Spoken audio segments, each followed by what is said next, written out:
I was the textbook definition of a Velcro girlfriend. If I could have spent 24 hours a day physically fused to my boyfriend's side, I would have. I was in the middle of my nightly routine, clinging to his neck and begging for one more goodnight kiss, when a flicker of strange, translucent text drifted across my vision like a live stream comment section. Is this side character actually brain dead? Can't she see the lead is doing a tactical lean back? For real, he doesn't even want to touch her. He only dated her to keep the crazy fans away. She really thinks she's the love of his life? Delusional. Almost there, guys. The real heroine is about to make her entrance. Our little stage 5 clinger is getting the boot any minute now. I stared at the floating words, my heart dropping into the pit of my stomach. My fingers, which had been laced tightly behind Cade's neck, slowly began to lose their grip. In the next second, Cade lifted his head. His eyes were dark, shadowed with a touch of the irritation that comes from being interrupted. His voice was a low, honeyed rasp. Why'd you stop? My heart gave a violent squeeze. My eyes darted around the room, unable to meet Cade's gaze. Under his piercing look, the kind that felt like he was peeling back layers of my skin, I reached down and gripped the silk sheets, whispering, I'm just tired. Cade didn't say anything. He just watched me for a long beat, probably trying to figure out if I was glitching. After a moment, he rolled over, his back to me. His voice was flat, impossible to read. Then sleep. Staring at the broad, cold expanse of his back, I felt like I'd just swallowed a mouthful of ash. It was bitter and suffocating. I sat up and clicked off the lamp. As I lay back down in the dark, the words from that comment kept looping in my brain. I shifted toward the very edge of the mattress, leaving a vast, empty canyon of space between us. I did my absolute best to stay as far away from Cade as possible.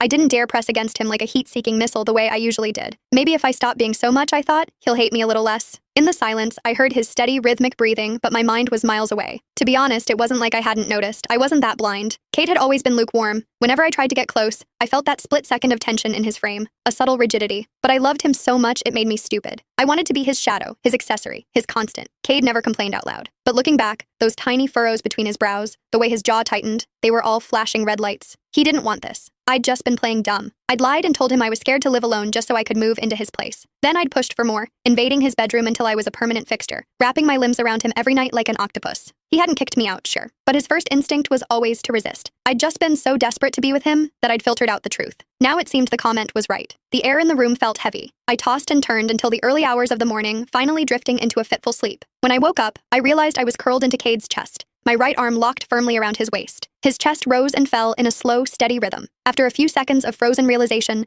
my soul nearly left my body. My body had gone into autopilot during the night, seeking him out like a habit I couldn't break. If he woke up and saw me like this, the annoyance would be written all over his face. Holding my breath, I moved with the agonizing slowness of a glacier, trying to retract my arm. I was inches away from a clean break, almost back to my side of the bed when a hand clamped firmly around my wrist. I looked up, slamming right into Cade's deep, bottomless eyes. He'd clearly just woken up. His voice was thick with sleep. What are you doing? Panicked, I yanked my hand back and shoved against his chest with both palms, trying to create distance. I stammered out the first excuse I could find. Nothing. It's late. I have to get to work. Cade didn't respond. He just You can find the full story in my bio. It's free.